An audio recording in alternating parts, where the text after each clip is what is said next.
या न्हावेली गावात आणि संपूर्ण मयवाड जिल्हा परिषद मतदारसंघात भारतीय जनता पक्षाचे जे उमेदवार अधिकृतपणे पक्षाने जाहीर केले आहेत, या देशाचे पंतप्रधान नरेंद्रजी मोदी, या भारतीय जनता पक्षाचे सर्वेसर्वा प्रदेश अध्यक्ष रवींद्रजी चव्हाण, या लोकसभा मतदारसंघाचे सर्वांचे लाडके खासदार नारायण राणे साहेब आणि सगळ्यांचे लाडकं नेतृत्व जिल्ह्याचे पालकमंत्री नितेशजी राणे यांनी सगळ्यांनी या दोन उमेदवारावर जो विश्वास टाकला आणि विश्वास संपादन करून पक्षाने दोन उमेदवारांना अधिकृतपणे भारतीय जनता पक्षाच्या कमळ या निशाणीवर त्यांना उमेदवारी जाहीर केलेली आहे.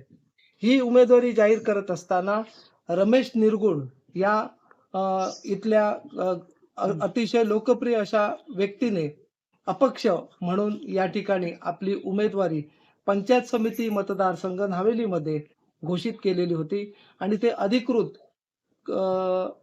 अपक्ष अशी निवडणूक या ठिकाणी कॉन्टेस्ट करणार होते. परंतु त्यांनी भारतीय जनता पक्षात असणाऱ्या सगळ्या कार्यकर्त्यांची तळमळ आणि देशाचे पंतप्रधान नरेंद्रजी मोदी, या भाजपचे सर्वेसर्वा प्रदेश अध्यक्ष रवींद्रजी चव्हाण, पालकमंत्री नितेशजी राणे, खासदार नारायण राणे साहेब या सगळ्यांच्या नेतृत्वामध्ये त्यांना पुन्हा प्रवाहात यायचं आहे असं त्यांचं म्हणणं आहे आणि प्रवाहात येऊन भारतीय जनता पक्षाच्या हिताच्या दृष्टीने त्यांना नेहमी सदैव या गावासाठी आणि गावाच्या विकासासाठी अग्रेसर राहून काम करायचं आहे अशी त्यांनी प्रामाणिक इच्छा आपल्या कुलदैवतेला स्मरून आणि या गावाच्या ग्रामदैवतेला स्मरून सांगितलेली आहे.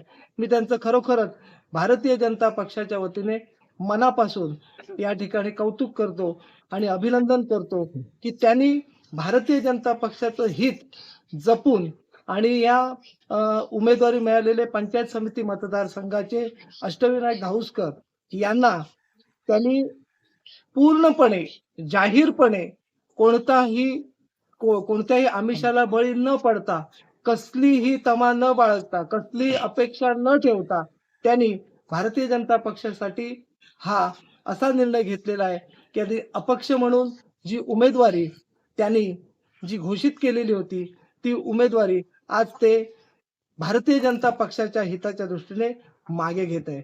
खरोखरच पक्षाच्या वतीने मी त्याचं मनापासून कौतुक करतो आणि त्यांना पुढील भावी वाटचालीस शुभेच्छा देतो. धन्यवाद.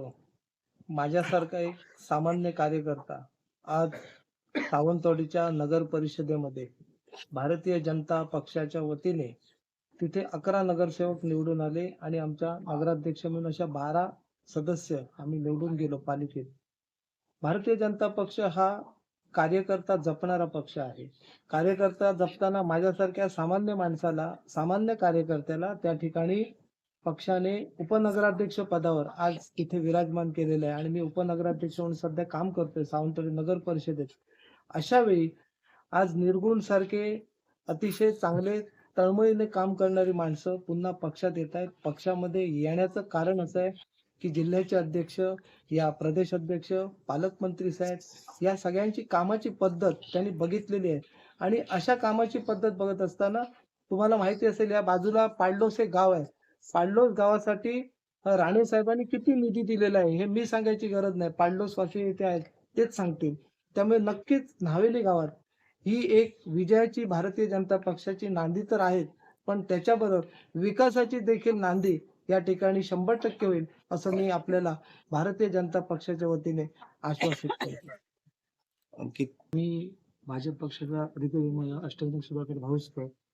मी आज हवेली गाव किंवा पंचायत समितीला एक सरपंच म्हणून काम करत होतो हवेलीत. तर आज असं सांगू इच्छितो की आज रमेश निरगुण यांनी आज मला जे सहकार्य केले ते पक्षवाढीसाठी एक विकासाच्या दृष्टीने गावाच्या एक महत्वाचं पाऊल उचललंय. ते हे आजच्या पंचायत समिती इलेक्शनला एक असा मुद्दा ठरेल की याचा गावाचा विकास, पंचायत समितीचा विकास हा त्यांच्यामुळे आज इथे होऊ शकला भाजप पक्षाकडून, असं म्हणायला वावगं ठरणार नाही. असं मी म्हणून सगळ्यांचे इथे जमलेले आणि उमेदवारांचे किंवा अपक्ष उमेदवार म्हणून सपोर्ट केल्याबद्दल त्याचे मी खूप खूप आभार मानतो. ही निवडणूक मैत्रीपूर्ण लढत आहे. शिवसेना पक्ष आणि भारतीय जनता पक्ष, मला वाटतं 2 मतदारसंघात अशा प्रकारे मैत्रीपूर्ण लढती आहेत. एक म्हणजे आंबोली जिल्हा परिषद आणि दुसरी म्हणजे मळेवाड जिल्हा परिषद.